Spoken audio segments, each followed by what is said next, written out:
Berapa saksi Pak tadi Pak? Ada berapa saksi Pak? Kapasitasnya apa Pak tadi Pak? Saksi ada cek. Berapa orang Pak?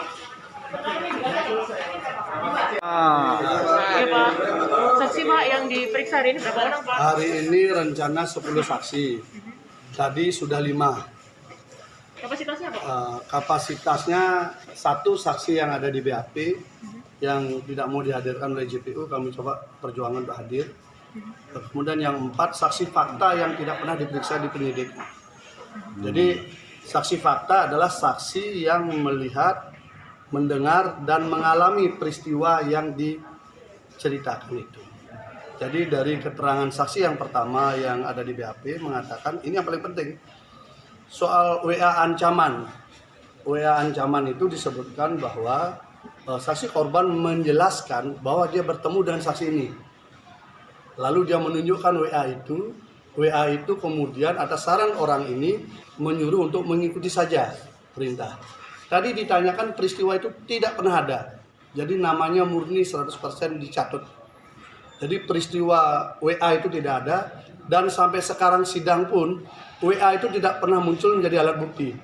Walaupun ada HP, ada apa disita, tetapi bukti WA ancaman itu tidak ada.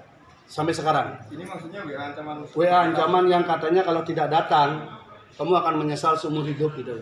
Jadi dari Mas Beki katanya kirim WA kepada korban, kalau kamu tidak datang malam ini kamu akan menyesal seumur hidup.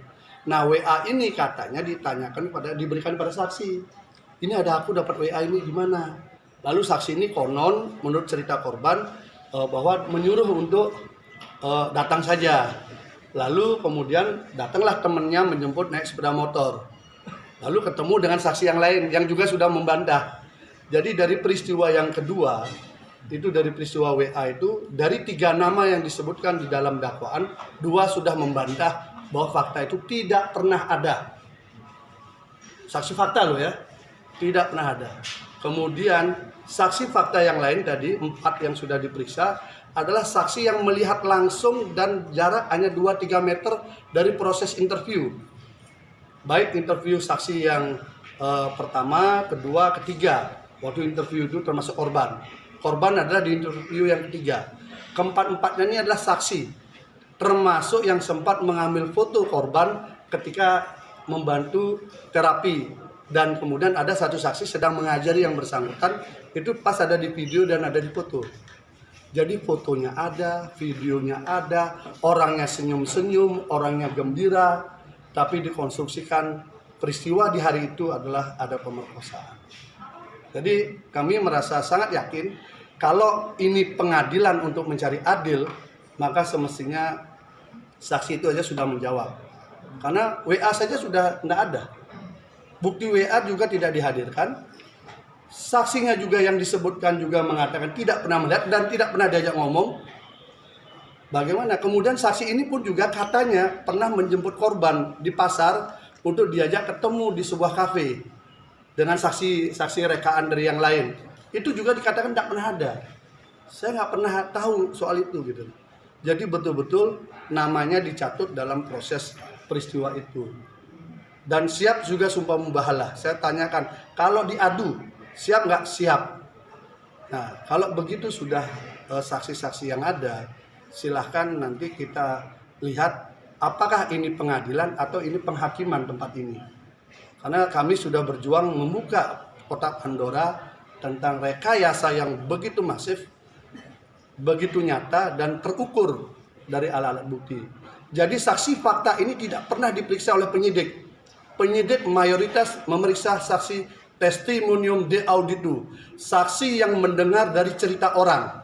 Saksi gosip itu ya? Yang istilah saya dalam bahasa milenial, ini saksi gosip yang dihadirkan di persidangan. Dia tahu banyak segala hal, tapi dia tidak melihat, tidak mendengar. Bahkan ada yang tinggal di Pati, ada tinggal di Kudus, ada tinggal di Kerawang, ada tinggal di Lampung. Waktu hari peristiwa. Sementara yang ada di hari peristiwa, yang hadir hari ini, tidak pernah diperiksa sama sekali. Saya tanyakan, pernah nggak dipanggil? Tidak pernah. Ini masih sisa-sisa yang lama. Kita sangat sedih juga melihat cara pemberkasan kasus seperti ini. saksi fakta tidak ditelusuri, tidak digali secara mendalam. Saksi fakta ini mereka ketemu, ada fotonya, ada videonya, mereka ngajari semua. Tidak diperiksa. Untung mereka bisa hadir. Untung mau mereka hadir untuk menjadi saksi. Itu baru saksi dari kita. Fakta, bukan saksi gosip. Saksi gosip berpakaian LPSK. Pak, berarti Saksi fakta ini tidak dilindungi siapa-siapa. Hanya mengandalkan doa sama lindungan Tuhan. berarti saksi yang datang hari ini santri ya Pak? Ya, itu adalah orang yang memang ada di lokasi. Jadi statusnya mereka adalah senior di terapi. Sama yang kemarin. Ada juga yang sudah bekerja di tempat lain ya. Ada juga yang bekerja di tempat lain. Dia programmer tempat lain dan sudah tamat juga. Itu namanya yang dicatut. Itu yang namanya dicatut, katanya melihat WA dan menganjurkan untuk datang jam 2.30 dini hari. Ya kalau dalam cerita fiksi memang menyeramkan kisahnya. Tapi yang namanya fiksi, kembali lagi ya fiksi.